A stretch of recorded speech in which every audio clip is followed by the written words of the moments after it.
Hello, everyone. John, I have to mute. No. Yeah, somebody does. Okay. So Steven's trying to stop the delay that we're getting. So we're off to a wonderful start. Welcome, everybody. We're going to talk about a little show today called The Sandman. We have as our guests Grant and I fixed it. Okay. All right, take over, Steve.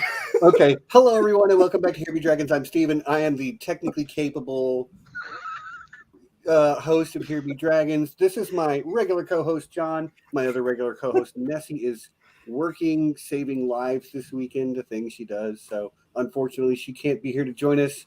But I reached out whenever we do anything, especially dealing with things that are animation or things that are sort of sourced from graphic novels, I call upon my expert friend Sanrixian.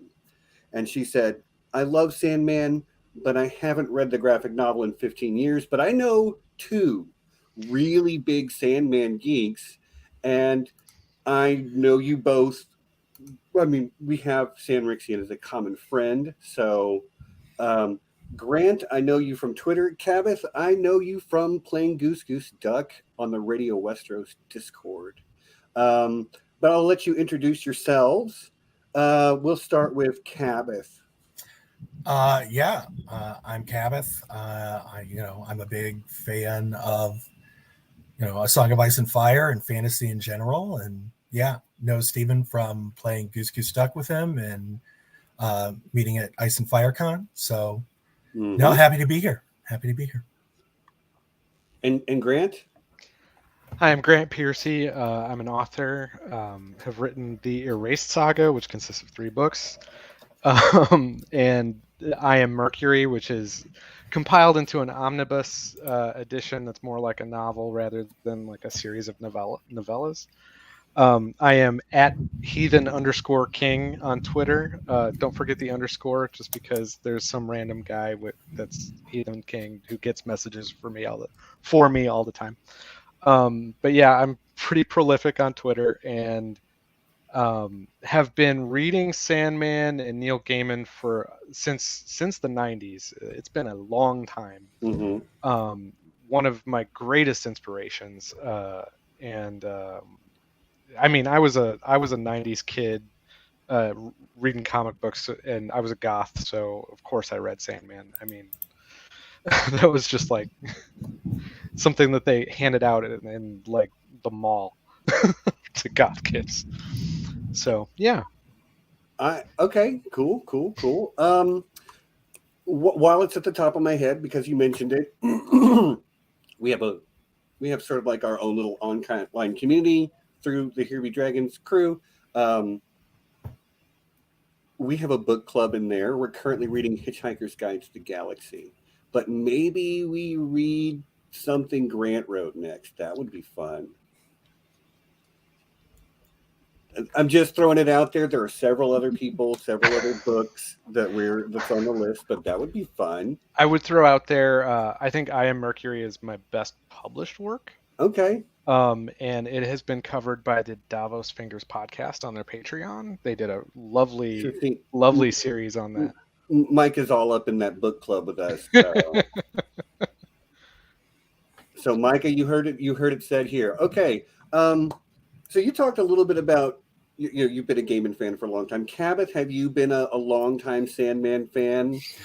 I am. I was a creative writing major in college, and I did an independent study on comic books as literature, and the Sandman was the essentially the basis for my entire thesis. I mean, obviously there was Alan Moore and Frank Miller, but again, I mean, and I think Grant might agree with me, Sandman was the one that really took it to a different level, kind of a much wider audience, I would say, than before. Yeah, it's very, very literary focused. It wasn't just that. So I mean, we as comic nerds, we all have heard of Watchmen. We think that Watchmen is like the benchmark for comics as literature, but Sandman, Neil Gaiman, was coming in with very literary influences. He was really injecting Shakespeare into the comic book form. He was, providing different historical figures from Augustus Caesar, Marco Polo, the wonderful story of Ramadan with Baghdad. There was just so much, and it could encapsulate so much through it was originally 75 issues back in the 90s, but it expanded to the Endless Nights graphic novel, and then Sandman Overture about 20 years after its original publication, I think. And again, it just the literary focus of it really helped to elevate the form itself. It really really brought you up. You sound like a total nerd. Thank you. I am a nerd. Yes. Right. But so I had no idea. We had like thesis papers and but I get it. Like when you go deep, and that's what happens to you. John, do you want to share your thought? I want to save thoughts about the show because this is about ostensibly the Netflix show, this conversation. I'm really glad I have two people who are well versed in the source material. But I'm generally of the idea of if I'm watching a Netflix show, the show should entertain me. Your source material is the muse, so to speak, and which a muse will maybe have a moment to talk about that later. But so John, we'll start with John. Okay, so tell me about your experience with Sandman. So I've known that there were comics for some time, but I admit that I hadn't actually gotten around to reading them because I'm like I've had like my interest in comic books has always been related to this movie that I love. This movie or TV show that I love was adapted from these comic books. But I did end up it's probably a few years ago now, buying the first volume of the Sandman comic with the intention of reading it. And then, then it never quite happened. And then I began to hear more about Sandman because I got into another show, which is not at all like this, but it's connected to it. I watched Lucifer, which was on Fox, and then on Netflix. And that's a completely different thing with like completely different thing. It's like a goofy cop buddy show. But it introduced me to like the characters of Lucifer and Mazikeen, and so I got introduced to the world. And so then I started to hear about this show coming out. I was like, oh, that'll be interesting. Then I heard Gwendolyn Christie was being cast as Lucifer and all these other wonderful, great cast members. So I came to it basically out of my interest was that way. And also I love really sort of dark graphic novel adaptations, which everybody knows that's where my interest lies more than the light fun stuff. I really like to dig deep into just the foreboding and stuff. Oh, sorry, there's a nice bit of thunder if you guys can hear. Wow. And anyway, so I started watching this show and I almost instantly fell in love with it. It's just, and I love how this first season, I don't know how the rest of the show will go, but like you have the first 6 episodes and they're almost like they're connected, but they're almost self-contained because each one is like in a new environment with new cast members. And so I just thought the world was really interesting. And, the writing is fantastic. The cast, it's just, this was a nice surprise, even though I kind of knew about it beforehand, but I didn't expect to love it as much as I did. And it's got to be like my favorite new show. Okay. Again, we haven't gotten to y'all's feelings about the adaptation. I'll keep my answer brief. I really liked this. It was not what I expected it to be, in the same way that Watchmen is not what you expect it to be the first time you read it.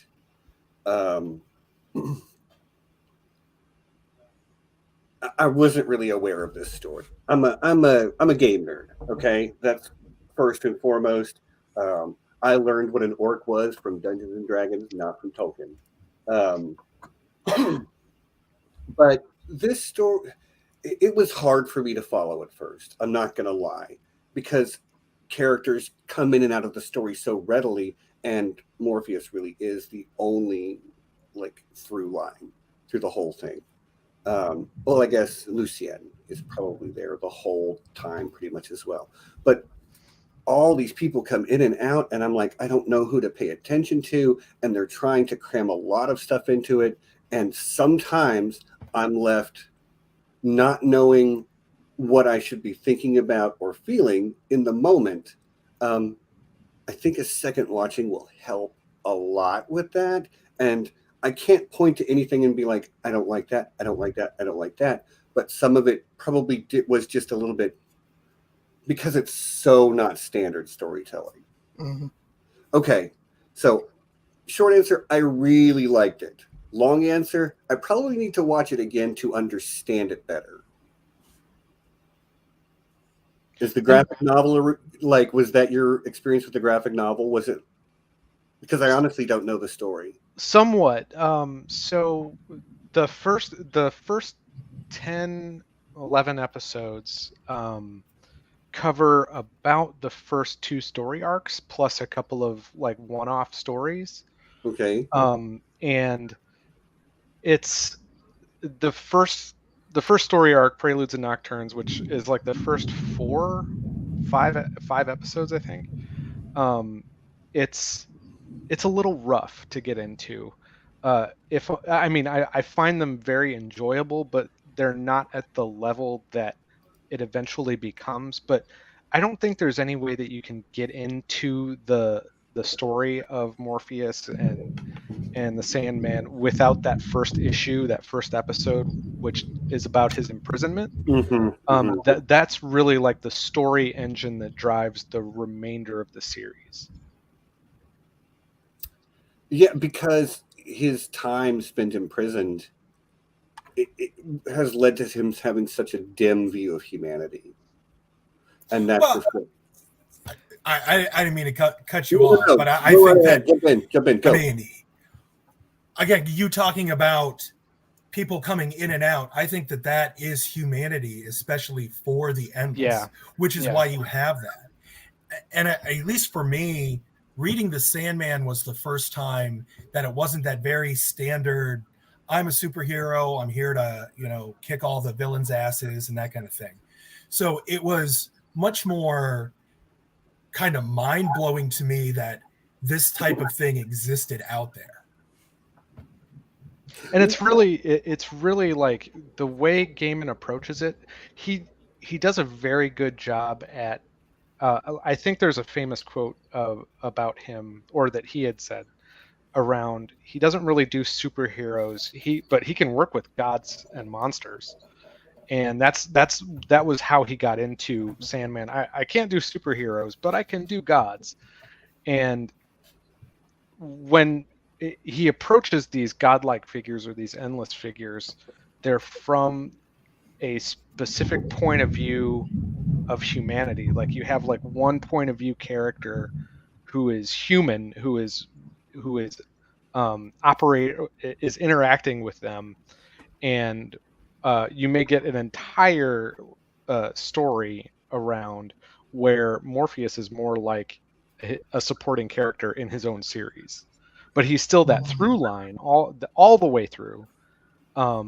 That it could almost be like a Twilight Zone or a Black Mirror. I was literally going to mention the Twilight Zone with some of these episodes, which it's not a bad comparison to make.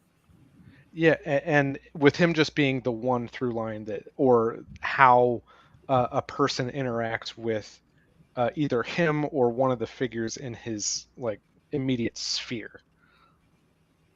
Yeah, and it was actually, this is why I was glad to get a second viewing in, which I wrapped up today, because I think the one thing about the show that was bugging me a little bit was that on my first viewing, I didn't feel as pulled in to the Doll's House arc as I had been the first 6 episodes. But then on my second viewing, I realized the reason for that is because for the first 6 episodes, I'm watching a story which has Morpheus as the protagonist. Yeah. And in Doll's House, he's not the protagonist. It's Rose. And so once I was watching that story through those eyes, I was like, oh, this is actually a phenomenal story. It's just I'm not following the same protagonist that I thought I was. And so I like that idea that he is the through line, but that you're going to get stories that are kind of set in the world, but not necessarily about him, but he plays a role. Yeah, and it makes a lot of sense with, so the overall, I would say, and Kaboth, please chime in if you agree. The overall thesis of Sandman is stories. It's a story about stories. Mm-hmm. There's a lot of he's the prince of stories. He's what if I could? Yeah. One other thing that I would chime in is, and you said it before, is that point of view, a very specific or singular point of view, is very important in the over. I mean, I don't know how much to go into there, but point of view also has a lot to do with it. Yeah, for sure. All right. I'm going to get in trouble if I don't tell you. My mother says you need to know that geek and nerd are terms of endearment. Yeah, that's my real mom, by the way. A lot of she's kind of just part of the crew. She's awesome. We love her. And she watched Sandman and she really liked it. Okay, so I got derailed. Derailing is a thing that will happen. This is a conversation between friends, right?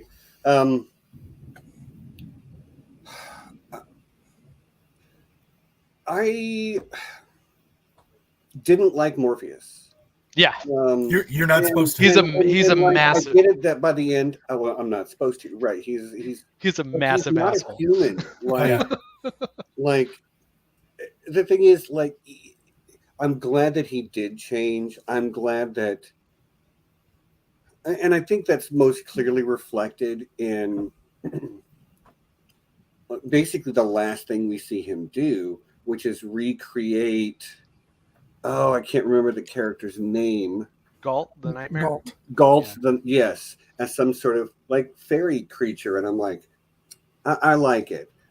People can change, and we can help people change, and we can forgive people who need to change to better themselves, even if it makes us unhappy, which is the case for some people sometimes.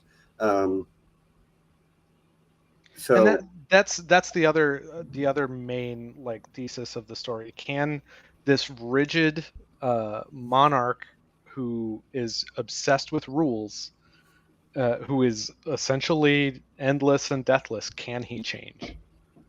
And you see over time, especially with the story of Hob Gadling, that he already has changed, and that change just continues through the story. Yeah, I'm going to say, because I'll probably be diverting from my brother here, but I don't necessarily like decisions that he makes and sort of his perspective on things, but I do find Morpheus to be an incredibly intriguing character. So in that sense, I like him. You probably, if you continue to read the graphic novels, you probably won't like a lot of the decisions he makes further on. Yeah, agreed. But I don't like Jaime Lannister, but I like Jaime Lannister, Yeah. Yeah. There's two different versions of life here, right. and as long as I enjoy watching somebody's journey, then I put that under the column of light. He just looks like a guy who auditioned for Depeche Mode and got turned down. You know, like So, that aesthetic. It's a very like aesthetic of its time. so when it he originally written. he was originally inspired, like the design of Morpheus was originally inspired by Peter Murphy from Bauhaus. Okay, And so like heavy on the goth. right. But also eventually like his hair became bigger and bigger, and it seemed to be more like Robert Smith from The Cure. Mm-hmm. But at the same time, this was Gaiman in the late 80s, early 90s. He was that guy with the hair and the black leather, and he's still very much the dressed in black king of all goths. I saw him speak in May, and he was still very very much in that mode. But I also think that you could compare a character like Morpheus to as a Song of Ice and Fire touchstone. You could compare him to Stannis, and it's unfortunate that like Frank isn't here to hear me say that, because John too. Unfortunate. because he's very impossibly tight pants. I'm sorry, I consider that way more of a compliment than Stannis deserves. But Right? Yeah, exactly. Like I am not a fan of Stannis, but I'm a fan of Morpheus. But I will 100% wholly agree that Morpheus is a gigantic asshole throughout the whole series, and I think it requires a level of self-awareness to understand that point of view that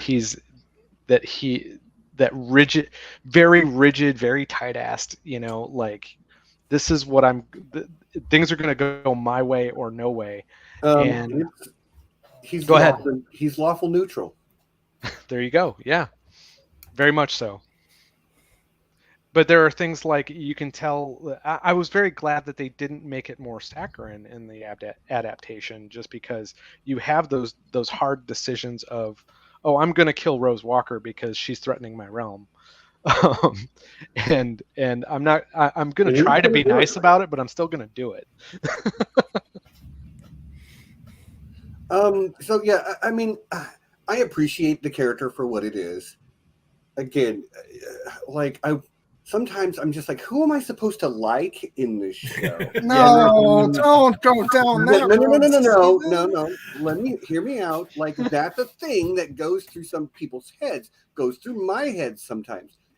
A show does not need that, but you come into a show expecting that a lot of times, and it can be jarring when you don't get it. Well, you have Matthew, Stephen. Yeah. Nobody can dislike Matthew. Okay, he really grew on me, but when I heard Patton Oswalt coming out of a bird, I was like, it's just Patton Oswalt. I nearly flipped the table. I love Patton Oswalt too much, but I'm like, this feels like a bridge too far. It was way too cheery for me. It was way too cheery for me. But it grew on me. No, I freaking it never grew on me. I got it. I loved his whole shtick. The fuck it, let's go to hell. Yeah. I just and maybe because I didn't have any expectations for Matthew ahead of time, having not read the comics, so I was just like, especially seeing the advertisements, I was like, I know that Patton Oswalt is a Raven in this, and I'm here for it. When does Patton Oswalt get here? I think it would have been better if I had known it was coming. I'm just like, that's Patton Oswalt coming out of a bird. My brain stopped processing the show. It took me out, but. Well, were you okay? Did you feel better when you got Mark Hamill as a Pumpkinhead? Merv Pumpkinhead. Yes, I did. Little known fact, can't ever be upset at Merv.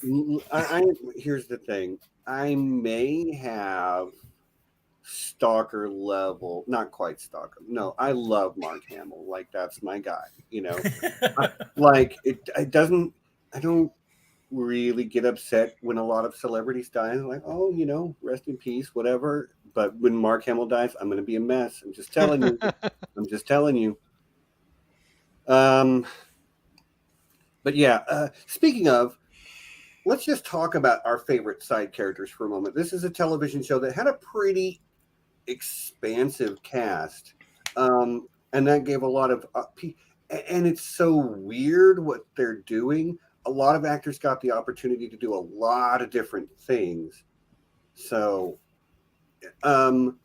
we'll just say who's your standout? You can't say Gwendolyn Christie because That's good, because I was going to feel guilty about not saying Gwendolyn Christie. I think that we're all going to just tip our hat to her right now and pick anybody else. Well, especially because I do just want to mention about her, especially for me, having come from watching Lucifer. It was a trip to see both Lucifer and Mazikeen in different incarnations.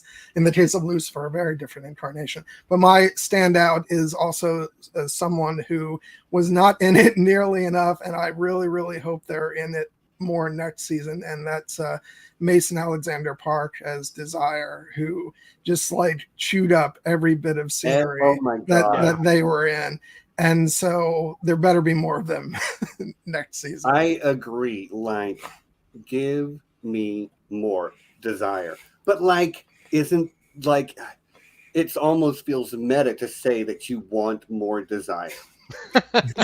You know what I mean? Like, it's as long as she leaves her twin sister at home. Right. Despair. Despair. There's also because Despair is the twin. Yeah.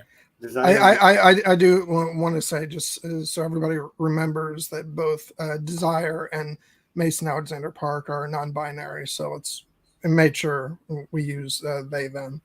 Sorry, I just wanted to throw that out. Good call, John. They're very sexy. They're very sure that they're sexy too. I've seen so many there's just a lot of shipping between Tom Sturridge and anybody he's in a scene with, but the scene with Desire where he pulls their hair back and like gets right in their face. There's just a lot of horny people out there that think that is very good. Right. My standout character is Boyd Holbrook as the Corinthian. As the Corinthian? Yeah, like anytime he's on screen, incredibly magnetic presence.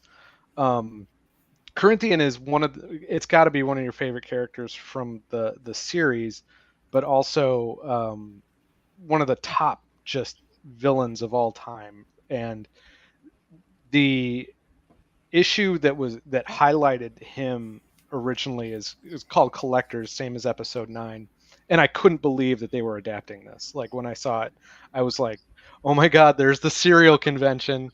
I love it. This is insane. Oh my god, when I saw serial convention, I was like, bravo.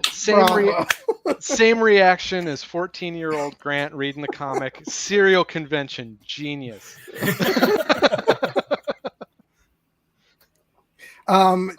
Boyd Holbrook, I love him. I loved him when he was in Logan, one of my favorite movies. And so when I saw that he was cast in this, I was like, yes. And yeah, he knocked it out of the park as the Corinthian, and those eyes. Oh. Yeah, and everybody. I hear that all the time, just the eye creepy factor. And anytime I post a picture of the comic version, they're like, ooh. And I'm just like, I've been with this since I was 14. I mean, it's nothing to me. We all have to take a moment and say hello to Sanrixian. And acknowledge that she did in fact bully me into having you on. Great job, good recommendation, buddy. Thank you very much.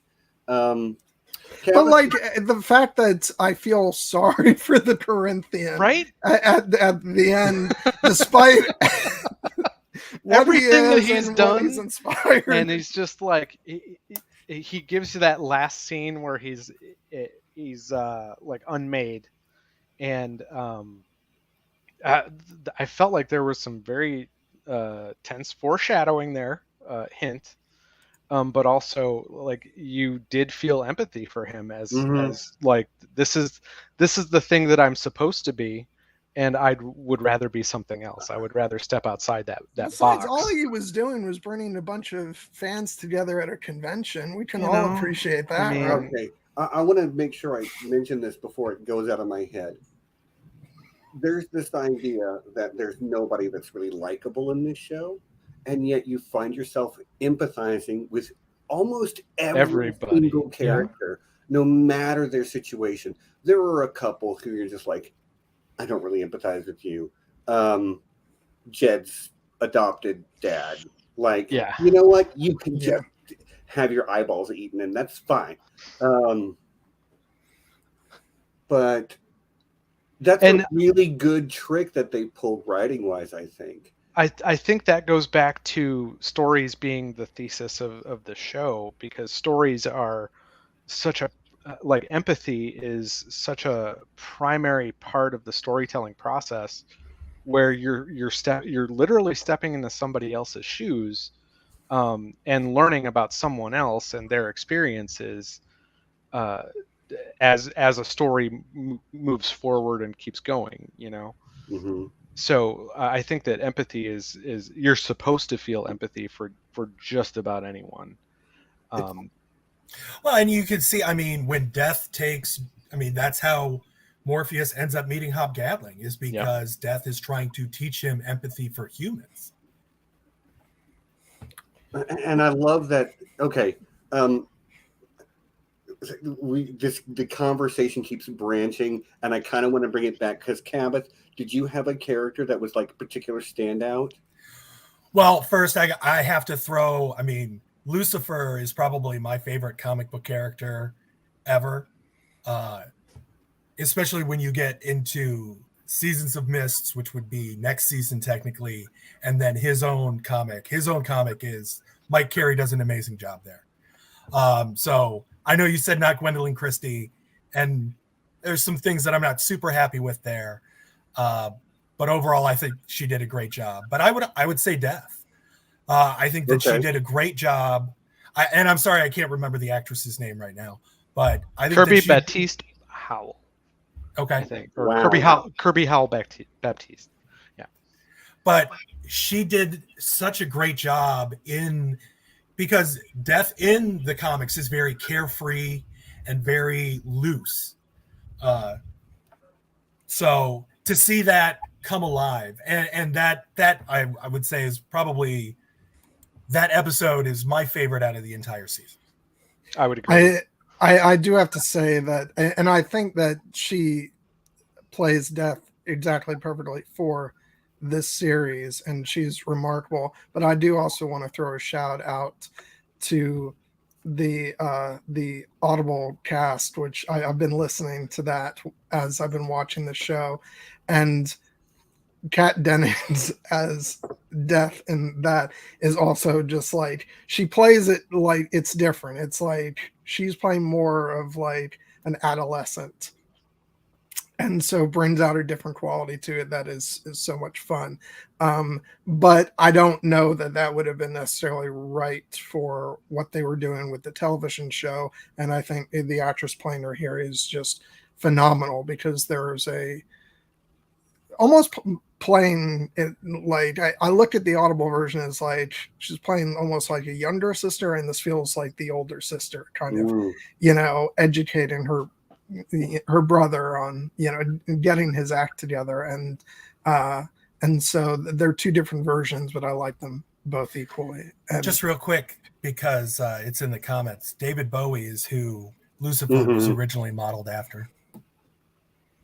When the artist asked Nick Gaiman what Lucifer should have looked like, he said David Bowie. Yeah, and you can like stand side by side the pictures of like the old Free Cloud, and then I don't have any handy, but I've seen them, and yes, it's like that's just David Bowie on a comic book page. Exactly. So let me say that I had a standout character as well, and it's really surprised me because this actor is undoubtedly great, but it's hit or miss for me, and that's David Thewlis. Yes. He was so good in this, so warm and creepy and gentle and terrifying, kind of all simmering in this very almost lethargic approach to everything he does. He's never in a hurry to finish a sentence or to walk down the hallway, but God, just he was so scary. And it is because, you know, with the eye and then with the ruby, he's basically invincible. Anytime you try to hurt him, you just explode, and he has no real moral compass because of his internment. And yet by the end, you feel empathy for him. Again, this character who you feel empathy for him, and then you don't because of how scary he becomes, but then by the end you do again. Anyway, yeah, it's so good. So good. I loved David Thewlis in this, and I don't always love him in everything I see him in, but and I think that they did a much better job getting you to empathize with the character in the show than in the novel. Yeah, and I think part of that is they toned 24 Hours down quite a lot. Yeah, they did. So John Dee in the comics is this very emaciated skeletal figure who's almost like a. So originally, it's a DC Comics character called Dr. Destiny, who was an old Justice League villain, and Gaiman made him, like I said, emaciated, very thin, skeletal. He looks like, on the page, he looks like Skeletor, not gonna lie. And there's a choice that's made in immediately before 24 Hours in the comics that they didn't pull the trigger on in the show, partially to show us that like anything was possible and it might not be the story that you're used to. But I think that went a long way to making him more empathetic in the show than in the comics. Because in the comics, he comes off like a total maniac in the comics, and there's a lot more kind of DC synergy in those early comics. Like John Dee is in Arkham Asylum, that type of thing. Got you.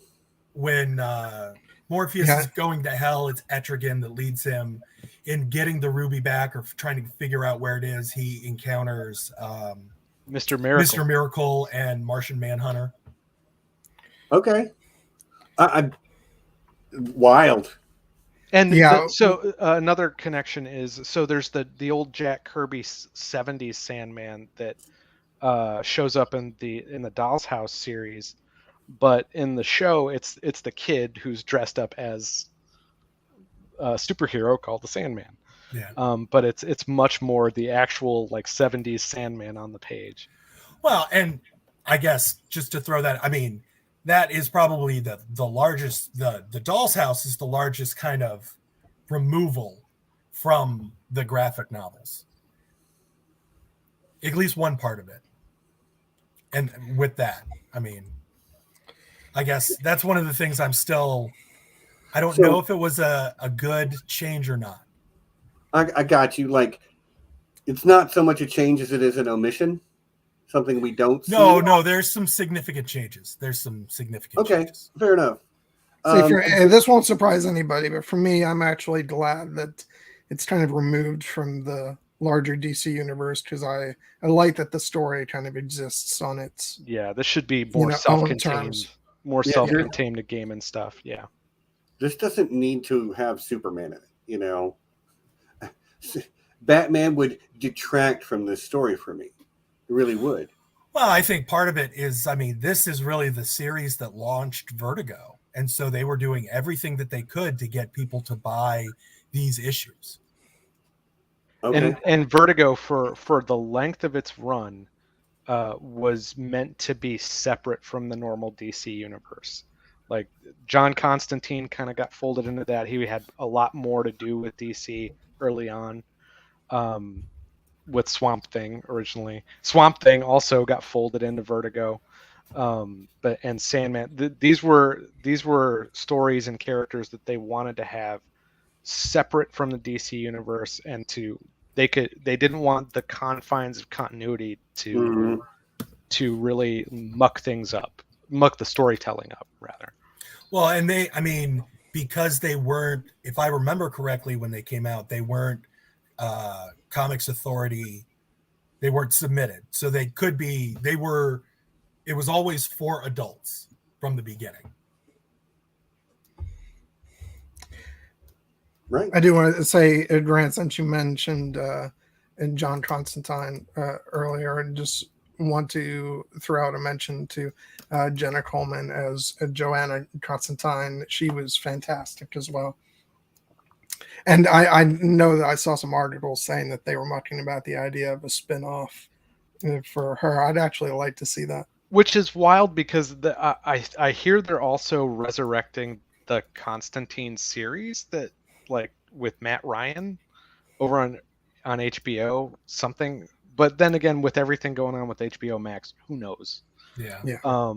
But yeah, so they have these competing Constantine properties, and they had done the Johanna Constantine portion of it mostly because I think they couldn't get the rights to John Constantine, but also Joanna is a standalone character within Sandman that Gaiman like invented whole cloth that he could just plug in to the role of Constantine. It's more of the historical figure that in the comics that you see, rather than that present day necromancer kind of person. But it's meant to be kind of one-to-one. Is she a necromancer? They leave it pretty open-ended. Yeah, it's sort of I think you would call Constantine in any of his forms or her forms kind of a trench coat magician. Right. I mean, okay. I'd probably also throw mercenary in there as well. Yeah, mercenary. Yeah, for sure. Like, so, they could perform exorcisms, maybe, stuff like that. That's a long-term in it for me. As a long-term D&D player, I'm like trying to build this character in my head now, and I'm like, I got to take a couple levels of cleric, I got to take level 2 of fighter, maybe some warlock pack, And it's very much so. John Constantine was invented for the Swamp Thing series by Alan Moore, and originally modeled on Sting, but it's just funny because Alan Moore himself is basically a warlock. Like he's his own little magician as well. But he. What is it like? He's 7th level Snake God, something or other? Something like that, yeah. I know Snake God comes into it. And Gaiman himself was so inspired by Alan Moore's work that that was sort of the one of the impetus for the Sandman as a comic book series. Like, he pulled a lot from those Swamp Thing issues that Alan Moore had written, and like even like I was shocked when I got older and read those issues and found out that like Cain and Abel were old 70s horror comic hosts, and Alan Moore kind of resurrected them in Swamp Thing, and that's kind of where Neil Gaiman came up with the idea. Let me bring them into the Dreaming, which is really funny, because here I'm just thinking that they were inspired for Sandman by just. Right? And Cain and Abel, from the Bible, not thinking that they had a place in like DC Comics. Right. Yeah. And you find that stuff out, like, and it's hilarious with you mentioned the Audible version, where like there's a comic that comes later where somebody says that Cain has the voice of Vincent Price, or he sounds exactly like Vincent Price, and then the actor who's doing the Audible is like, very chewing up the Vincent Price, it's very on the nose. No, like, also, like, they were both so great, and like the show was already like, I mean, there were some things in the first episode as well, but like tugging on the heartstrings in episode 2 with Gregory. Yep. And then of course that doesn't happen in the comic. So I'm like, oh, Neil Gaiman, you just decided to rip my heart out And I think on the TV show. To go back, I think he did that to let you know Morpheus is not a nice person. Like, remind me what you're talking about? I'm sorry. Gregory is the gargoyle. gargoyle. Oh, right. I need my power back. In the comic books, he absorbs their letters of mark, essentially. Yeah. Because they were created from his power. I also think it's a more abstract thing to try to explain than, hey, give me these magic letters back so I can absorb them into my body. Yeah, it definitely has more of an impact. That wouldn't that would be like, oh, okay, that wasn't that big of a deal. Yeah, Glycon, there you go. The snake gun, sorry. But with Gregory, it's it's an emotional gut punch, because even after 2 minutes, you love Gregory as soon as you see him. Yeah, it's like he's a dog. Yeah, it's pretty much. Yeah, he's a hound, or he's a dog, or. And I really liked the way that they portrayed Cain and Abel, because you got like Cain is being incredibly emotional over this loss of Gregory. So it's not just as simple as let's portray one as like the evil brother and one as the good brother. Yeah, and it's the comics are very, very. Cain is definitely the evil one. Like he's constantly. It feels more like toxic masculinity versus non-toxic masculinity in their representation. Well, it's also very much House of Mystery versus House of Secrets and what they represent. Especially, I mean, from Cain's, anybody knowing those secrets he doesn't like if he doesn't get to tell them. Yeah, I agree with Aaron there. I get that we're on the Morpheus is an asshole train, but I do think he actually, he's an asshole, but he feels bad. Okay, he's an asshole, but like this story tells us the world is full of assholes. Try to be empathetic to them anyway. Right? Yeah. Like depending, like some people are more assholes than others. Sure. Going back to I think it's a very smart move in the first episode to have Charles Dance as your Aleister Crowley figure. I'm just saying he could have gone up to Gregory and been like, "Fuck you, Gregory, I'm taking you back," and yeah, he was nicer. And he could recreate Gregory too. Like you find out later, like he's recreating nightmares. He could recreate Gregory. He just hasn't thought of that. But with the Charles Dance thing, I mean, you don't really feel bad for Roderick Burgess, but you definitely feel bad for his son, who gets the brunt of his punishment. Yeah, like we've been trained to automatically feel bad for Charles Dance's children. But Charles Dance, I mean, hashtag Tywin is dead. And this is a story with a literal hell in it, so he's probably there. Probably. Maybe. Again, being an Aleister Crowley figure, he might have some kind of way out of it. Who knows? But like he was so good. Yeah. he was awful, but he was so good. I do like the fact that you start off the story with, which is a character in the comics. He's an asshole father. I know, let's cast Charles Dance. Right, yeah. It's smart. It's so smart to do that. Yeah, I mean, Charles Dance genuinely seems like a warm person, even if to meet him. I've seen him in enough interviews, and he's not even that sort of like very stiff or rigid upper crust like you might expect someone to be. Seems to be, but man, can he play that intimidating, cut from stone type figure. And I loved him in this, but I love him in everything he does, so I'm not surprised. I want to see him in a Hallmark Christmas movie where he's wearing a sweater and drinking hot cocoa with marshmallows in it, and see if he can still like stare holes through people. Just make him Santa Claus. Make him Santa Claus. Oh. Charles The Dance fact Santa that I Claus. have the fact that I have fond memories of like growing up seeing him in Last Action Hero speaks to his Yes. abilities. Yes. He was chewing up scenery wonderfully in that, and that's probably the only positive thing I can say there.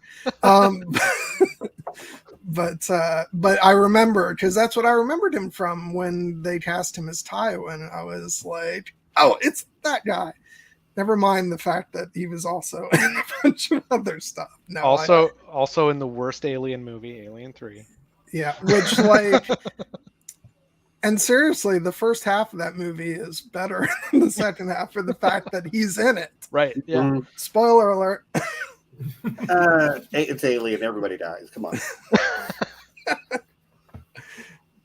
But yeah, no, I loved, and having read the first, having read Preludes and Nocturnes now, I haven't gotten any further than that. I just loved seeing how they sort of expanded each of these tales, just filling out the stories and giving, sort of rich characterization to everybody, because I just love getting, more of like Burgess's son and his story and actually, and I loved the decision in the comics. I think he asked for basically the same stuff that his father asked for. In this, he just asks that Morpheus doesn't kill him and his partner. And as we see kind of through the comic book, it changes from money and immortality and that kind of thing to, can we just escape punishment? Yeah. And it goes to so we've been talking Alan Moore a little bit. Alan Moore famously hates adaptations of his work, and that's mostly because he sees comics specifically as a very specific medium. He writes scripts that are incredibly detailed, that are like very geared toward what you can do with comics as a writer. With your collaborator, your artist. And the adaptation of Sandman is really interesting because Gaiman did go ahead. Like, Gaiman is so heavily involved with this. He had to be, because he was fighting really bad versions of this story for 30 years. I've really enjoyed hearing the stories he's been telling about that. And so he was able to take certain things and elevate certain parts of the story, fill out certain parts of the story, give some people bigger roles, give some people smaller roles, depending on what made sense for the medium of television, rather than like saying, we need a season 1 big bad, so let's get the Corinthian to really be like the villainous line through the whole thing, even though he is not that in the comics. Like, he's only in the Doll's House, and he really has that one really spotlight issue that tells you about his character. So the way that he was able to flesh things out, which maybe more, Alan Moore is just sad that he never got the chance to do that sort of thing and have more control. And that could be the difference between Alan Moore being sort of so focused on his particular medium, and Gaiman maybe being a little more like broad in his approach to storytelling. And I bring him up so much because they are very good friends. Gaiman said that he learned the craft of comic book writing from Alan Moore. I mean, the through line is definitely there. Alan Moore handed off Miracle Man to Gaiman in the early 90s, after like stewarding that for close to a decade, even though it was only 16 issues. And then Gaiman, of course, famously couldn't finish the Miracle Man story because the company folded. And now he's going to get to Marvel is letting him finish the story. But I totally digress, and I apologize for that. No, this is the ultimate good time for a digression, actually. We're coming up near the halfway mark in just a few minutes, so, I'm not going to introduce a new topic or anything, but it's interesting that you bring that up, what you were just saying, Grant, because John and I, we've had a lot of conversations on this channel about adaptation and canon and fan engagement and how media, a change of medium by necessity changes the nature of the story. Yep, for sure. Well, and I think that's where I'm sorry, I didn't mean to cut you off. No. I think that's where making the changes that they needed to in the Doll's House, because when you really go back and reread that, because it's kind of a singular loop, people aren't going to believe that. And so I think that it was a smart decision, and I'm trying to view it from a more objective spot. And I can agree that for TV, that works better than it does in graphic novels. Yeah, and no offense to my friends over at Girls Gone Canon, I have very strong opinions on the word canon, because in the end, these are all stories. The authors are all making this shit up as they go on. Thank you. And so I think any story is as valid as any other. Earlier this year, we did a whole stream that was literally titled "Why Canon Matters and Why It Doesn't." Grant, you should have been on there with us. No, I think it has its value, but people put way too much. Yeah. Like, that's not canon, dude. It's a story. Let's. Yeah. Like, if I watched Star Wars and we came back and Princess Leia was now a Wookiee, I would be like, there's a problem with your canon. But I would be like, they're making this shit up anyway. It could have happened somehow. Okay, that's true. They can do that, but I feel like it's not a good story if you don't. If she just shows up and she's a Wookiee. Yeah, if you don't explain it, like right, like a really good example of this is Palpatine in Rise of Skywalker, where somehow Palpatine he's returned. Okay. As a lifelong Star Wars fan, we already spoke about how much I love Mark Hamill. All right, I think we're getting getting off point here. I did not enjoy that movie. You know what? Let's go into the mid-roll. We'll hit a hard reset on the conversation. Good. So, hello, friends. Thank you for joining us. We're about halfway through the conversation right now. This is YouTube, so do the like thing, do the subscribe thing. Tell your grandma about this show. We love everybody here. We will be back next week to talk about something. John, what are we talking about next week? Well, I know I had a list of things. Hold on. This is what it's come to. Yeah, right. And every week, man, it is what it is. Yeah, I know. Hold on, just trying to. Oh, here we go. Here we go. So we've got some options. Right. We can, if we can squeeze in watching the Bad Batch, we can do a discussion of season 1. The Bad Batch, because season 2 of that's coming soon, right? We also had the option of continuing on with our what do we call it? Retro review, and go ahead and follow up with Spider-Man 2. Right. Since we did a talk about Spider-Man. And then of course, we've got, depending on, I don't think we'll be far enough along on House of the Dragon yet to we're gonna wait for that show to be done, I think, before we stream about it. Oh well, and I believe what you're talking about is the show Hot D, right? No. House of the Dragon. I figure we can probably get 2 streams. Everybody drop a Hot D in the chat. Just right now, drop a Hot D in the chat. Doesn't look like anything to me. Right. I love Hot D. I do too. Absolutely. Well, I won't say I love it, but I did like it. It actually it pulled me back into the It was world. my- I had felt really disconnected from it and had lost a lot of interest in A Song of Ice and Fire. Yeah. We And- don't need to go down that road either. But yeah, we will eventually be talking about House of the Dragon. We will also be talking about eventually Lord of the Rings of Power. Somebody asked us specifically on Twitter, like, you must do this. And I'm like, we will. Which I just want to go yeah. ahead and make sure everybody knows that I'm Okay. going to get to see that today early in theaters on Wednesday. So, you know, Sandwichian. making sure I can. Thank you. Hot D. Hot D. I'm sorry, did you have something up there? I couldn't see anything. We will be talking about Lord of the Rings of Power.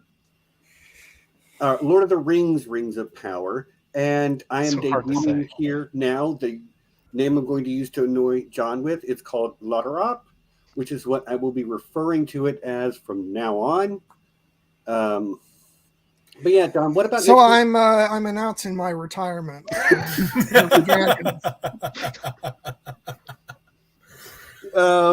But yeah, I'm not sure. What should we do next week, though, John? Seriously. We'll talk about it. I kind of want to let the people know just so they know. So I'm going to plug in something. We're just going to do Spider-Man 2. That movie is so good. We recently did the first one. The second one, Tobey Maguire. It was my favorite comic book movie, probably until maybe like the Avengers came out or something. You know, love that movie. So yeah, next week we'll do Spider-Man 2 retro review. Got to make sure we shout out the patrons. Who is this? What shirts are you wearing with full screen and each other standing? Okay, John, you go first. Okay, John, so who's I am wearing the North Member shirt by Sandrixian. by Sandrixian. You all make sure you buy this and everything else on her site. This Sandrixian right here. Hey, Ma, can one of the mods drop her link to her store?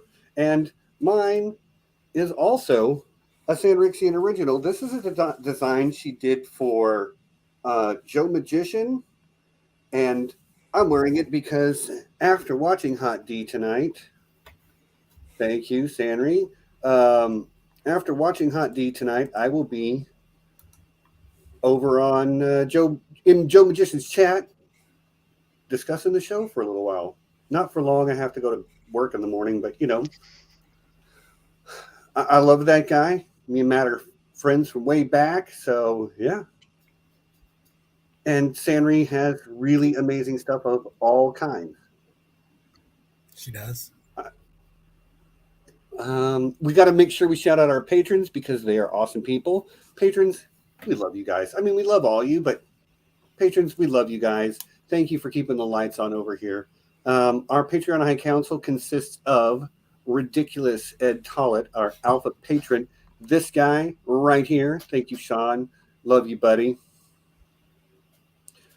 Yeah, probably getting off work right now, as per usual. Drive safe, buddy. As well as Lord John Bronsteen the Wise. Thank you, High Counselors. And they are served by the nobility of the realm, including the Cloaked One of the Underworld, Ryan Stavka, the Russian Quartermaster, Reflective Rambling, Arch-Maester Emma, Kate, Mistress of the House of Books, Jared Kozal, Doctor of Dragons, Lady Maura Lee of Starfall, and Lady Rita, the Unbound. Thank you, patrons. We love you guys. This is where I would normally ask a guest, do you have anything coming up you want to plug?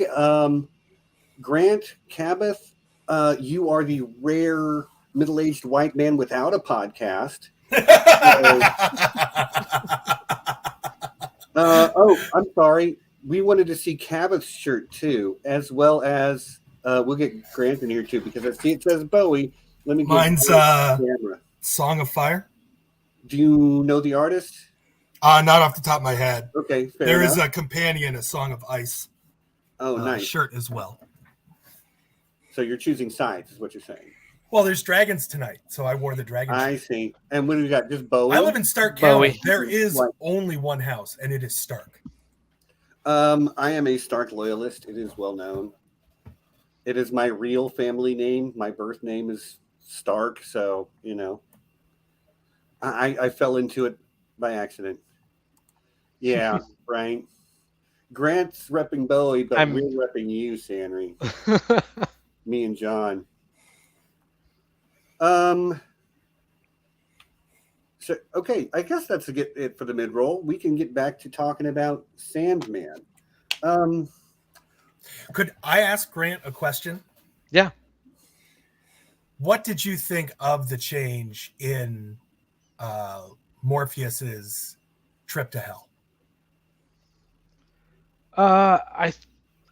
It's one of those things where I was a little taken aback when it happened, but it made sense for the story. Like, if you're going to get Gwendolyn Christie as Lucifer, you really want to get your money's worth, I think. You're not just going to give it to the random punk demon Karanzan to have the face off with Morpheus. So I bought it at that level. Yeah. I absolutely don't want to be a purist where I'm like, it has to be 1-to-1. And I don't feel that way either. I feel that by having her lose that, it undercuts the more powerful moment. I did not get as much, I guess, as I felt I should have from that moment, because I wasn't afraid of Lucifer, because I had just seen Lucifer lose. Where, I mean, because essentially in the Sandman universe, if you want to consider Lucifer as part of that, he doesn't lose. Yeah, it's very much Lucifer is considered like maybe the second most powerful person in creation. In the comics. I think that there's a way to interpret this as no one pantheon is more powerful than another pantheon, and hell is just another piece of real estate in the like, just like the dreaming. There are going to be other realms that we're going to visit eventually. Heard about the Silver City. Silver City, yep. Sounds nice. Sounds nice. Yeah.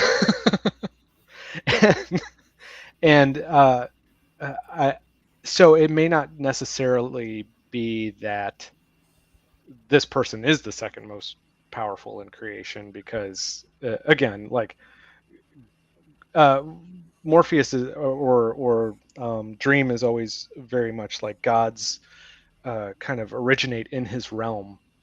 So who's to say like the Christian God or the Jewish God or the Muslim God didn't originate in Dream's realm to begin with, and then went from there. Okay. That may not have been in the show. I may be pulling that from. I don't know that I got that from the show, but like you say that, and I'm like, well, duh. Well, of course, that's where. Well, there's a couple things I will say about this from the point of view. Well, and you read it as well, John. So I mean, the question I would extend to you as well. Sorry. Yeah. So, and I read it after I had seen the episode. First of all, having watched the episode first, I absolutely prefer it being Lucifer. I read the issue and I was like, oh, so it's just, between him and this random demon. It was, I didn't find it as appealing. And also I kind of feel like the way that because it's like almost like I didn't look at it as like a real physical battle. It was played out as like they call it the oldest game. So it was like a battle of wits. Wit and wills, absolutely. Yeah. So I didn't look at it as she was defeated and so she's weaker than Morpheus. It just like he won this bout, and she's gonna come back fiercer and stronger. And you know what's hilarious here is that like I watch a lot of Bluey with my son, and there's an episode where Bluey and her sister Bingo basically have the same game with their parents, where it's just one-upsmanship, right? And it's a matter of, it's all psychic. It's not just a physical battle between these two titans. It's wit and wills, like Reflective Rambling says in the chat. And plus, as far as Lucifer being threatening, watching Gwendolyn Christie's portrayal, she comes off as so threatening. And plus, for me, having come from a few years of watching Lucifer, it's really not that hard for this version of Lucifer to seem more threatening, because the other one sure isn't. Uh-huh. And she's very much seething. Like you can, she's got this very simmering quality to her. Like, you see the devil portrayed, or Lucifer portrayed, a few different ways in media, and sometimes you get the over the top, big horns, giant wings, pitchfork flames everywhere, and there's some of that, not horns obviously, very subtle with her, but sometimes Lucifer comes across almost as friendly. The wheeling and dealing Lucifer. This is not that Lucifer. Oh no, It's a unique take on that idea, where calm, collected, but just pissed about everything, and it's all about pride. Mm-hmm. It is all about pride with that Lucifer. Yeah, I would agree. And Gwendolyn Christie delivered that. I was like, yeah, okay, that's good. And I love the fact that she's in a very difficult position, because she's got all the demons of hell kind of like, she's ruling hell, but her position is very unstable, it would seem. And so she's going to be, so she needs to do things just to keep them all in check. And it's going to be interesting. But yeah, I just love the way she played it, that sort of understated way of like, she's staying calm, cool, and collected, but you can feel that seething anger, underneath, and it just, so I think like her portrayal is absolutely fantastic, and I really like this take on Lucifer. And to what Kaboth said earlier, like you told us that Lucifer, the comic version, is one of your very favorite characters of all time.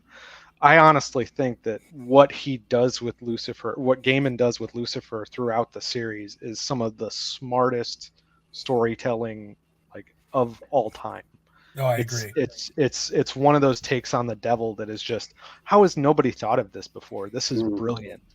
Well, I can't remember if it's him, if it was Gaiman or Mike Carey, but the line is, for someone whose sin was pride, why would he ever lie to you? I mean, just that take alone, and you see it too, where he's like, I don't care what people do with their souls. They end up here because they end up here, not because I drag them here. Mm-hmm. Yeah. He's very much. Do you think I need souls? Hello. And I do want to say, like, it was really worth whatever they did, in swapping that role with the demon, just for, as Aaron said, the direwolf line, because I did directly from the comics. Directly. That the battle is the exact same. When I saw that it was in the comic, I was like, you're shitting me, because I thought for sure that had to be inserted for the meta-ness of it all. Nope. Because I was totally that Leo DiCaprio meme of pointing at the screen. Well, I mean, Sandman did come out after the original Game of Thrones, and we know that Gaiman is a Martin fan. Yeah. Yeah, but still, having Brienne of Tarth utter that. He had- Right. the whole. He had originally pitched a story of someone who lives in dreams to George Martin for Wild Cards back before Sandman was published, and Martin turned him down very famously, and he took that story to DC Comics and it became Sandman. Yeah, good for him. I mean, I love you, George, very, but like, very whoa. good.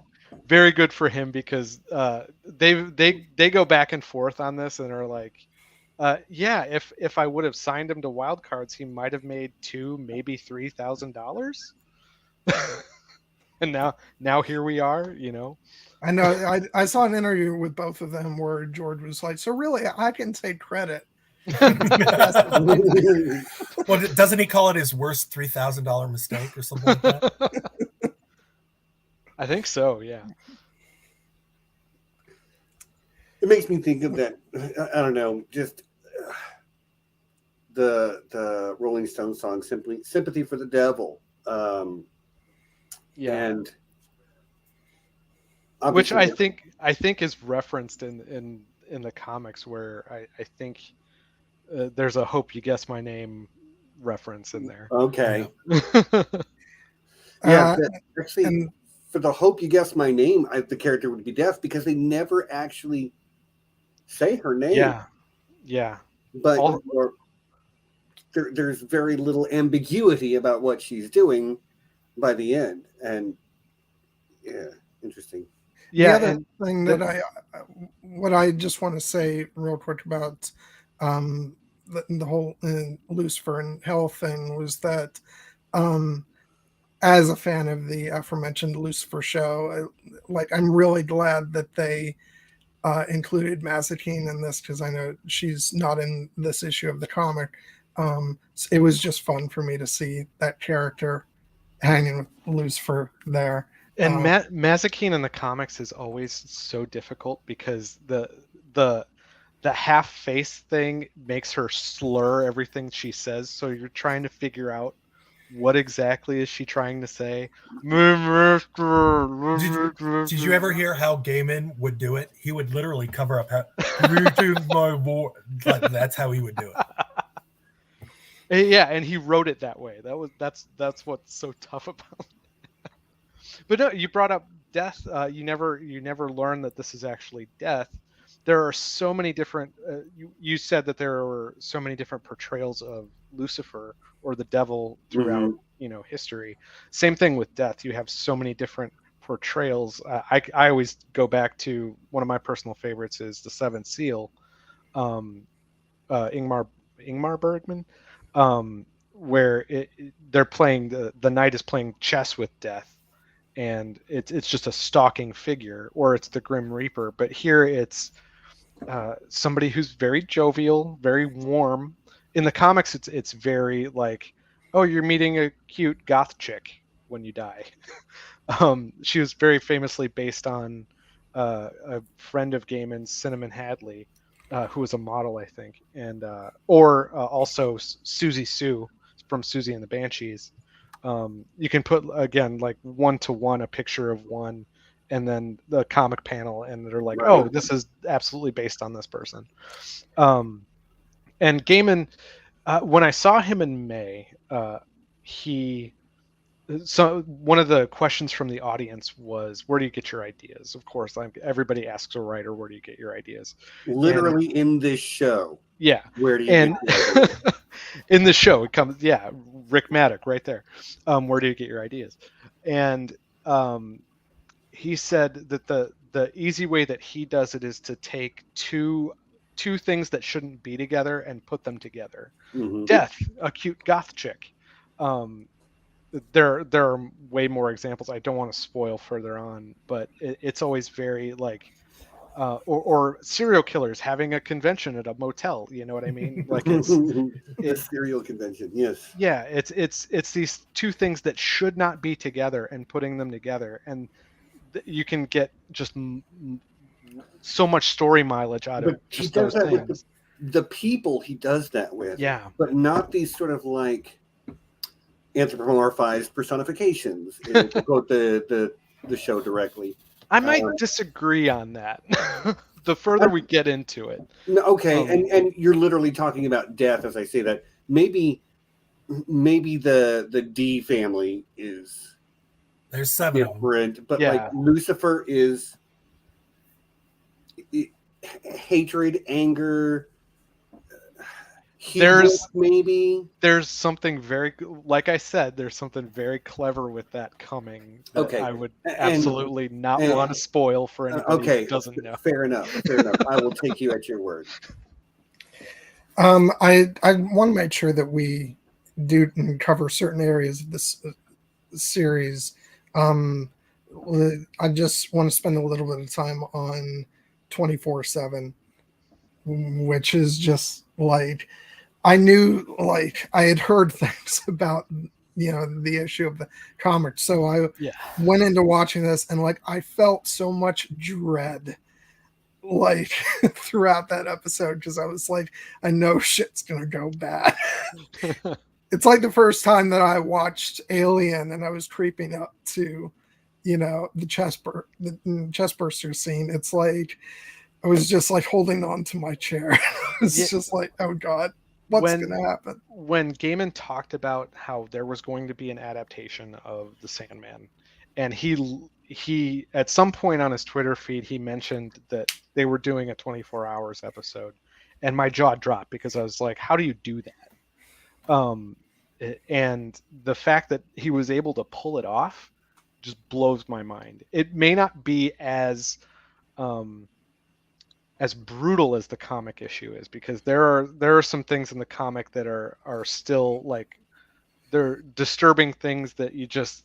But I think it's more tense. It is more tense because it draws more dread. out longer. Yeah. Well, and then you get to add the mood music and the sound effects, just wind blowing, and just the look of the diner. Like I remember I think I was listening to another podcast where they said, just, does any diner in the world actually look like that? And it's not I don't mean that as a slight to the designers, because I look at it and I'm like, this looks amazing to me. Like, there's something very bad that's going to happen in this place. And it feels that way, and it still kind of looks welcoming and like a place that you might show up for breakfast anyway. Yeah, and it's crazy that diner is not only where John, not you, John, but the other John, David Thewlis, sort of unleashes truth upon the world. Right. And we see what's happening there. And I don't, in the comic, I don't think there's that through line of showing truth. It's much more I'm just going to dominate these people. Yes. Yeah. It's so like I said, that stories are very much like, this series is about stories. That issue and that episode, you have the character of Beth, who's she's a writer. She fancies herself like, I could be the next Stephen King. Right. And then you have somebody come in and basically treating the people in this diner like characters in a story that you just move around, and you cause them to fight and fuck and kill each other. And only it's contained within this one space, there's like a meta commentary here around storytelling and storytellers, where you have somebody who is an aspiring storyteller, and then you have somebody who can rewrite reality comes into it, Well, and I mean, even the writer in the inner monologue talks about what makes her a good writer is because she knows when to end. She gives everybody a happy ending, because if you just keep writing, every story ends in death. Yeah. and this one very much did. Like, it does. But this is, I think, maybe the same diner that the serial people, the collectors, were dining at when they were trying to attract the attention of the Corinthian. Looked very similar diner to me. Maybe it's not. It looks similar, but on my second view, I was paying attention. I do believe it's a different. Okay, fair enough. I Diner, just yeah. wanted the diner to be a character too. But I do. I mean, it think, is. But I do think your mind is supposed to go there and draw those connections for sure.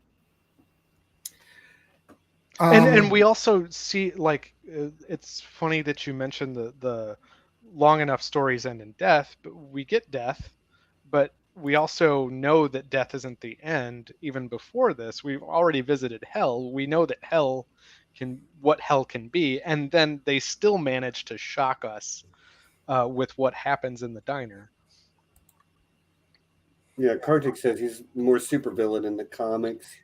Yeah, no, absolutely. Well, in the comic, he's just kind of unleashing mayhem. In Just the to do show, like, his whole point is to try and create a better world through. Yeah, he's got more of a and it's motivation. one of the things too in the comic.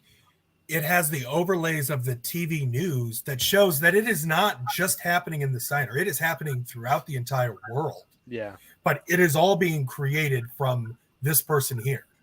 And yes, I mean, he is a supervillain. He was defeated by the Justice League and put in Arkham Asylum. I mean, he is the exact definition of a supervillain in the comics. Yeah, because, like, he's creepy. He's scary. And the thing is, I never really thought he was going to hurt Rosemary, who was driving him around for a while. But and that's the change. And didn't feel like maybe he will, but then he walks away from her, leaving her with the amulet of protection. And I don't know. Just my interpretation of this is, you want a world where people are honest about everything, and this is what honesty is. And humans are evolved to tell lies to each other. I'm sorry, like, Kaboth and I play a game called Goose Goose Duck together, and I describe that game as murdering your friends and then lying to your other friends about it. Yep. So I have lied to Kaboth many times in the context of a game, and, like, you tell the little white lies, and you don't tell your kids the truth about everything. Like, we are evolved to lie to each other, to lie to ourselves. Maybe that most of all. Yeah, the fact that when I went back to read the comics and saw that in the issue he actually does shoot the woman who's driving him, that was at the point where I was like, yeah, no, I vastly prefer show John to this month. Well, and not like just because, like, this is a completely unsympathetic character in the comic, whereas he feels so layered and interesting in the show, and you actually, despite what he does, you care for him in the show and have sympathy for him. In the comic, he's just this monster super. Right, I got you. Like, they really did portray him very different, which I think almost changes the nature of the story they're telling. Yes. Yeah, absolutely. From whatever it was, because this one was about the lies we tell ourselves and each other to keep ourselves safe, to allay our fears,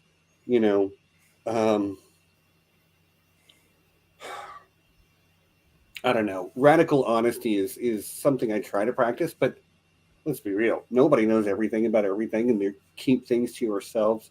I don't know.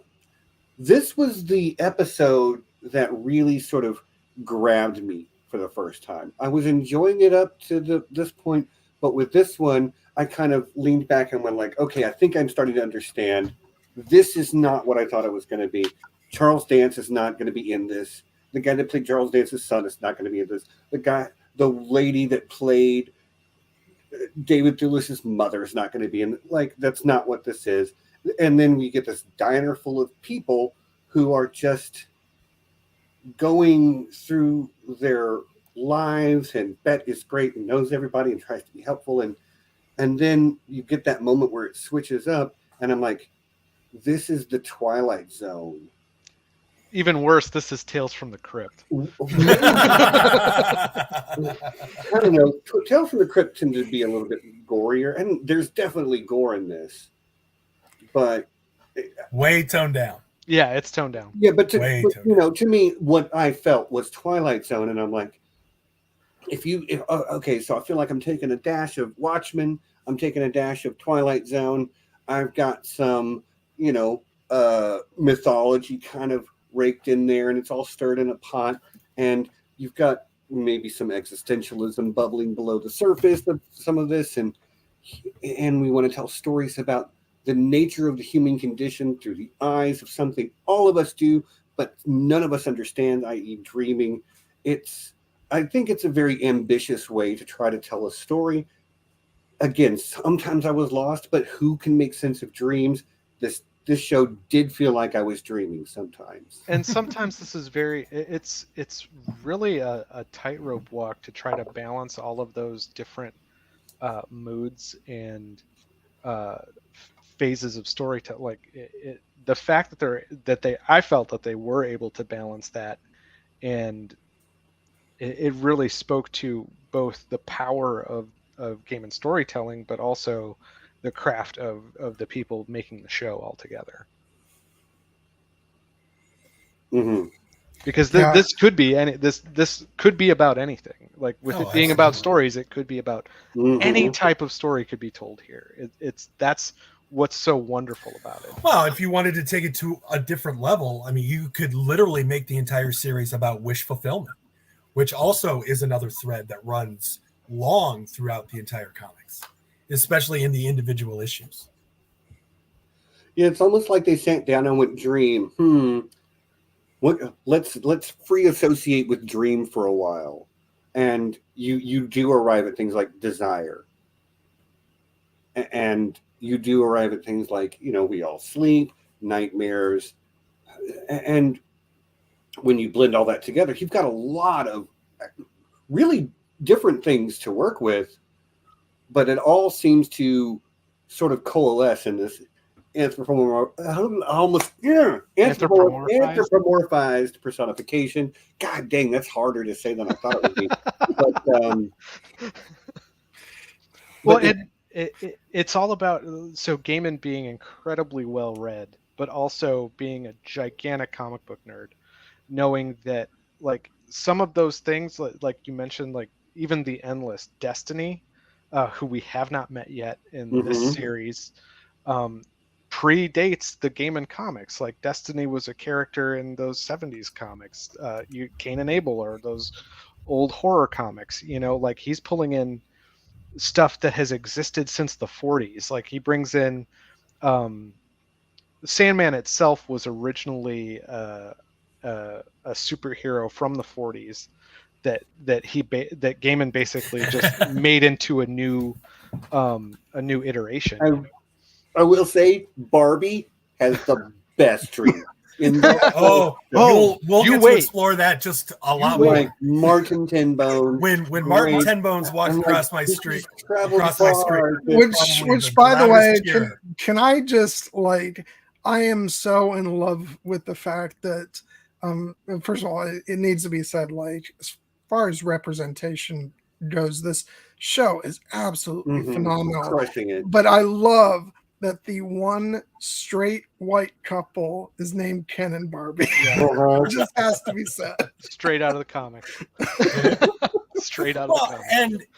And reading the comics again, that kind of stuff, even back then, he was incorporating much more than what you would normally see in comic. Yeah. In terms of inclusion. Yes, I'm very happy with 99% of the casting. And I'm going to say there was one particular actor who I did not feel carried their character for me, and I don't even need to tell you who it was. Patton Oswalt. No, it was not Patton Oswalt. My vote would be I don't even need to tell you who it was. There was one character who I did not really connect with the portrayal of the artist chosen to portray them. Okay. The Prodigal is one of those things, like you hear about it a couple times, and as somebody who and the prodigal son is such a like an iconic trope in storytelling almost at this point. Yep, that of course they're not coming back, and like it has to be like but they're coming back, but of course they're not back yet. They wouldn't be the prodigal son until they've left for a long time. Well, I think that they are referred to as the prodigal brother in the comic series, not son. Well, because they're all brother and sister. But right, I think they just called the prodigal in the show. Yeah, that doesn't mean that could change. That could change. But the story of the prodigal son from the Bible, like, and we first hear about the prodigal in episode 6. See how I'm transitioning, which is like, I really have a hard time figuring out if episode 5 or episode 6 is my favorite, because they're both amazing for different reasons. Episode 6 is very redemptive after the horror of episode 5.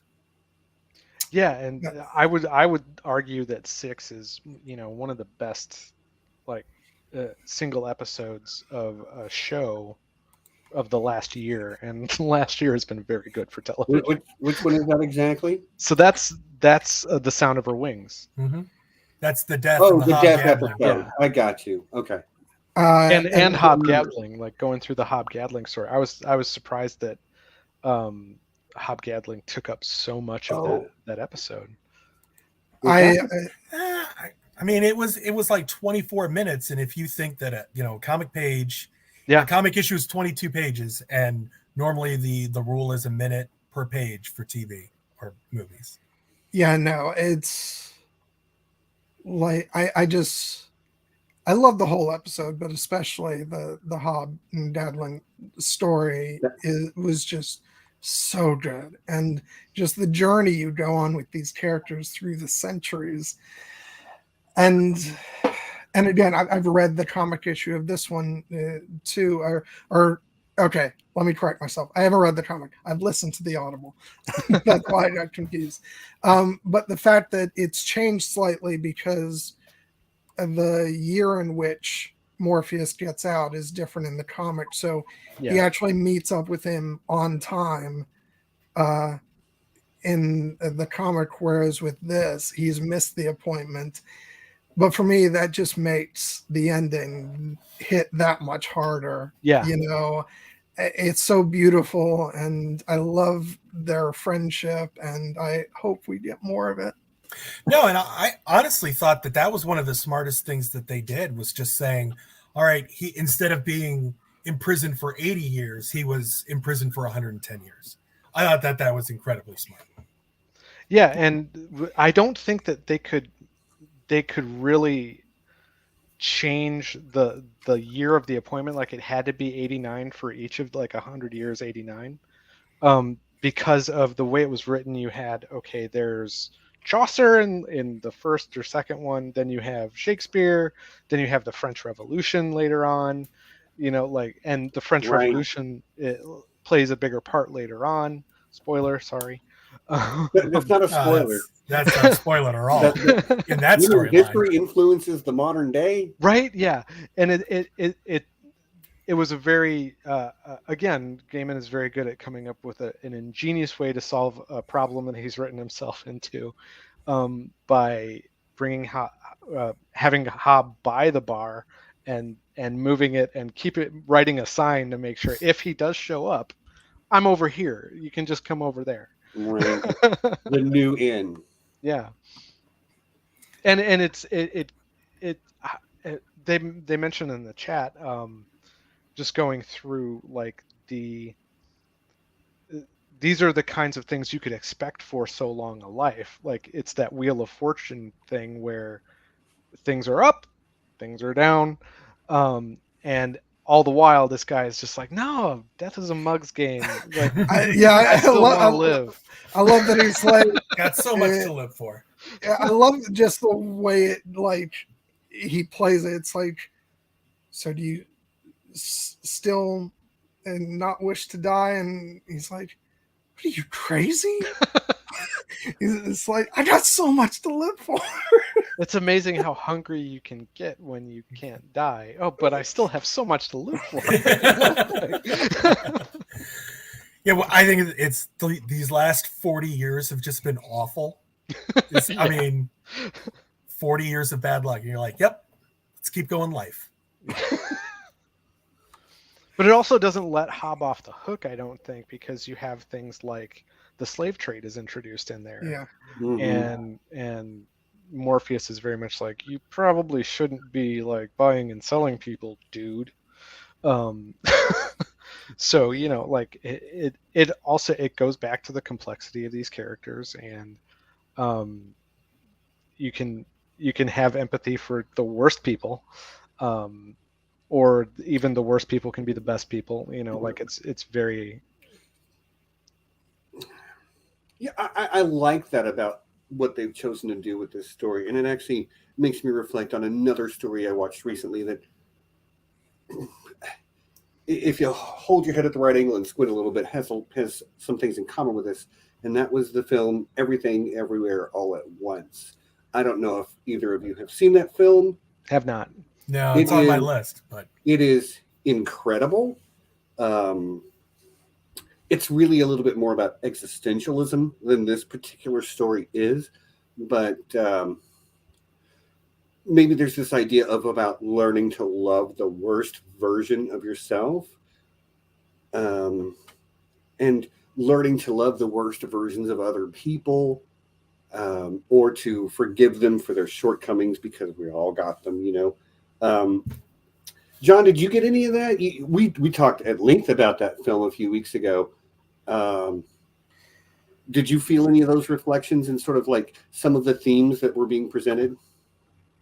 With respect to, you know, in like talking about, you know, hobgoblin, it's strange because like you get to that part of the, you know, in that particular meeting where you hear he's doing it, it's like, no, dude, you've gone down like a really bad path here. But then another 100 years pass, and he seems to have realized that was a mistake. And I think at the point where 100 years have passed, I kind of have to give someone the benefit of the doubt that they actually have learned from them. That's a lot of time to reflect and change. But at the same time, he still was doing that stuff. So it's just interesting to watch this show because, you know, it's as you're saying, like there's some really dark areas of many of these characters who still are fascinating to watch and elicit sympathy. You know, we talked earlier about how even the Corinthian, you know, you feel for, you know, I'm only doing what you made me to do. And even before that, you know what? He's so entertaining throughout the show that, you know, you still enjoy his character, even as he's, you know, absolutely horrible. It's like he just wants to be free and keep, like, now I'm reminded of the end of the movie, The World's End. You know, we want to be free to do what we want to do.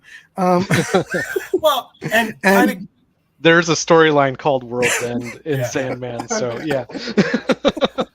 And if I could piggyback off of what Steven said, the existentialism to me in Sandman comes from, can a person who does not think that they can change? Yeah. It's because all about... They see themselves as endless. Right. It's being within the parameters that are set for you, and whether or not you can move beyond those parameters. That becomes a big theme of the series. That's already a big theme. Well, at least it grows 10 times not larger. As much, but a big theme is that they are bound by these parameters. Yeah. Like, so much about it is like, we're, you know, I'm a guest in this kingdom. I have to observe the protocol, and yeah, I'm bound, but you know, we have made with a purpose and all that stuff. It's very much, dude, you do not have to do these things. Oh, no, I must observe these protocols. No, you don't have to do that. And hopefully not, I mean, I'm going to spoil a little bit, but in the first issue of Seasons of Mists, there's kind of a brief sidebar on the Endless that are collected. And the one about Dream says, probably out of all of the Endless, this is the one that took his duties and responsibilities the most seriously and the most personally. Yep. His Dream. Yeah, Yeah. Well, for sure. and it's funny that we're talking about like rules and that are set up for people to follow because they think they have to follow them. There's two things throughout this season. There's a comment made by Matthew when they first go to hell where he says, does that mean I think it's something like, does that mean you only go to hell if you believe in hell? And then And they don't actually tell you. yeah, and Good point. and then fast forward to Dream of a Thousand Cats and the whole thing of dreams determining your reality. So if enough people dream it can come true. So Have you ever read The Sphere or seen that terrible movie, The Sphere? The no. Michael Crichton science fiction. It's about perception changing reality, and fun stuff. Similar idea. Which and like I just love the fact that after that episode dropped, Gaiman kept retweeting pictures and videos that people send of their cats watching the TV intently. It's like, I'm not feeling comfortable about this. That was so good. You know what? We are getting close to the end. We got maybe 15-ish minutes left. If there's anything else you want to bring up, we've kind of covered most of the story arcs. I think we've talked about most of the characters. Anything we didn't get to talk about Doll's House as much as I would have liked. I did like, because that arc has just such an amazing cast of actors and characters. I'd have to look up the list of names, but nobody's mentioned yet. Oh God, why is the name blanking on me right now? Which I'm ashamed of because he's in so many things that I love. Let me. I loved everybody in that house. Stephen Fry. Oh as Gilbert. Yeah. Just so great. As soon as he popped up, I was like, of course Stephen Fry is in this. That just made so much sense. And he's a place. Yeah. He's a place that wants to be G.K. Chesterton. I mean, it's brilliant. And we need to make sure we do talk about Calliope before we get to the end, because that was a very uncomfortable story. But it's a story about stories, and that's a story about a guy trying to get stories and, the links to which he's willing to go. And it becomes the sort of parallel for abusive relationships. And I had wondered very much in reading Sandman early on, and I still get it from watching the show. Does Gaiman have like a very dim view of writers? Like, does it just insofar as like you have Beth in 24/7, you have Rick Maddock in Calliope, and it does not represent authors very well whatsoever, right. And again, it goes back to like, where do you get your ideas? And it's like they turn it into abusive relationship. They turn it in like, it is very specifically rape in the comics. Mm-hmm. It's rape, but it's I don't think there's much. Oh, he doesn't even try to woo her in the comics. Yeah, it's at home and in the show, it's thankfully they didn't show anything because but I didn't need that. But I don't think it can be mistaken for anything. Right. No. I mean, you may not see what happens, but it's meant to be that sort of like, this is going to get very uncomfortable. You don't want to see this. Yeah. And I think that issue kindled a friendship between Neil and the singer Tori Amos, who had suffered very serious abuse in her youth, and to the point where I think Tori like mentioned Neil in her songs. You know, like it it's things that he takes very seriously, and I'm glad that the subject matter it's not shied away from, but it's still taken seriously as can be, as it should be. No, and it was a huge shock to me just hearing that they had done. I figured that they would do, Night of a Thousand Cats or the Thousand Cats would, but to hear that they paired it with Calliope and that they were going to do it at all, because I Yeah, figured it that was they would like just skip it. it was very much like I mean, it's meant to be very uncomfortable. yeah. Oh yeah. But And there's also something about forgiveness in there too, which is very kind of openly stated by Calliope at the end. I have to forgive him, not for him, for me, so that I'm not carrying that burden of hatred around. Because like that sort of feeling is what, drinking poison, expecting the other person to die, right? So, well, and it's really the first person to really notice that Morpheus has changed. Yeah. That's the first, when Calliope is freed, that's the first person, that's the first character that says, you wouldn't have done that. You would not have done that before. You were different than how I knew you. Yeah. Mm-hmm. All right. The floor is open. Final thoughts. We're in the last 10 minutes, gentlemen. Chatters, if there's anything you want to bring up. Just throw the goth couple. I don't know if they're sisters. Zelda and Chantal? Or yes, Zelda and Chantal. But like, somehow I think it would ruin the mystery. Yeah, the Spider Sisters. Yeah. Just super friendly, creepy and weird, but super friendly, and I loved it. Like, I want next door neighbors like Zelda and Chantal. I'm an arachnophobe. I think that they have plenty of rooms to rent. You just move to Florida. Yeah. I'm an arachnophobe. I don't really want to see your collection of stuffed spiders, but I'm really happy for you. There's a scene in the comic where one of them pulls up their veil and it's a spider face, and it's like, oh God, I hope they don't show that in the. Oh, okay. Like, it reminds me of when I first saw Shaloub on screen, and it was just like, oh God. Tony Shalhoub, yeah, I get it. Also want to mention the actor John Cameron Mitchell, who plays Hal, the one who runs the what you call bed and breakfast. Yeah.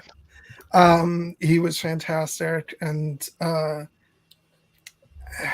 I don't think we mentioned her by name, but the actress who plays Rose, I don't know if I'm going to pronounce this right, Kiora. Then that might be wrong. I'm not sure, but like, she carries that entire arc. Yeah. That's not Morpheus's story; it's hers, and she was just amazing. And yeah, it just, especially and the kid who played Jed. Yeah, very good. When he's sneaking around, it's like, kid, don't you don't want to see what's going on in this place. Just stay in the bedroom. Sandra wants to know if we like the actor for Dream. Overall, I did. I guess maybe some of the anger didn't necessarily come through in some of the moments as well for me. I found myself, I really liked him, especially like when we get to those later episodes, like the finale and then the Calliope section. I was very much like, oh, this guy, he is Morpheus. I bought him as the character. It wasn't just he is this guy who is playing this character that I love. No, he's the character. I think it seemed to me like that's a really hard role to play, because I read the actual comic, and like the character in the comic seems like impossible for any actor to play because he's this ghost white, imposing form who his dialogue is in like these black bubbles that, like, when I'm reading the comic, it doesn't seem like there's a voice that's coming Right. from Morpheus. It just seems like deep, dark words. And you mentioned you mentioned the Audible version. He's played by James McAvoy, and McAvoy has a very distinct interpretation of it, but sometimes it's very, I don't know, like astute, or like he will talk like this, and Yeah, the Lord of Dreams, and it's a great performance, but it doesn't necessarily evoke like what I see when I read the comic. And I'm not even sure that Tom Sturge's version does either, but I think it's as good as you could expect from a live action version. I think he gives a great performance, and he's interesting, but as we've said, not pretty much not often very likable. See, that's the thing. I think I like him more when the story wants me to like him less. Like, the more he's being not the hero in the story, I think the more I like him. Sure, yeah. Before we wrap up, I gotta come back around because, and to be fair, there isn't much of them, so there isn't a whole lot to talk about. We have to finish by talking about Desire. Okay, please. Let's wrap this up. What would you desire, John? much more Desire next season.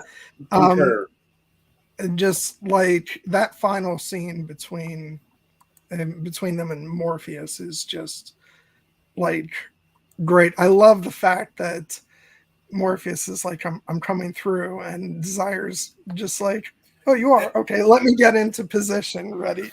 Right. It is straight. That entire scene is straight out of the comics. It is pretty much word for word.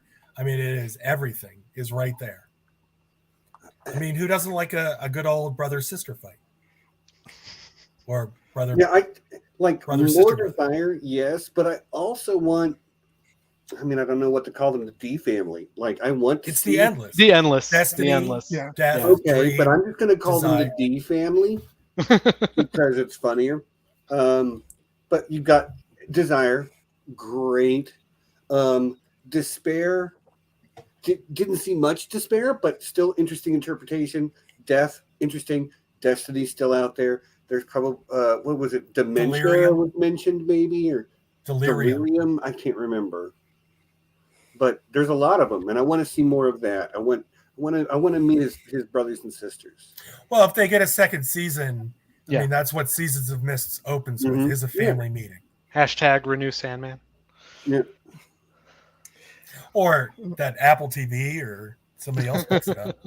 Well, yeah, it's Netflix, so I don't feel great about it. Yeah. Well, Neil Neil what Gaiman has said is that if Netflix does not pick it up, it is free to be shopped to other places. Right. Which, thank God, because, because if there wasn't going to be a second season of this, I would lose my mind, because this is great, and I'm ready to get immersed in. Like, I'm just trying to figure out which version of the comics I should get for a collection. So, but so I mean, at least what Gaiman has said is that he wants to do 5 seasons, which would be 2 of the graphic novels per season, which is what they did, and then either a movie or a small series that is a prelude. Yep. Or overture, excuse me. Overture. 6 seasons in a movie. 5 Some seasons. people got that reference, some didn't. That's okay. If you got it, though, we're friends. Y'all, it is 8:00 Eastern time. We've been going at this for 2 hours. We covered a lot of ground. But I think it's about time to wrap it up. I know you're both family men with children and probably need to go do some dad stuff. Yep. And there is a certain television show probably all of us want to watch in the next hour. So I won't keep you gentlemen waiting anymore. I won't keep you chatters waiting anymore. Thanks to everyone who was here and joined us in the chat. Some great contributions from the chat. Thanks for, if you're watching this later, thank you for your watch later. Maybe try to join us live next time. We're live at the same time every week, and we've got a lot of good stuff. Next week, we're going to just do Spider-Man 2, a retro review of the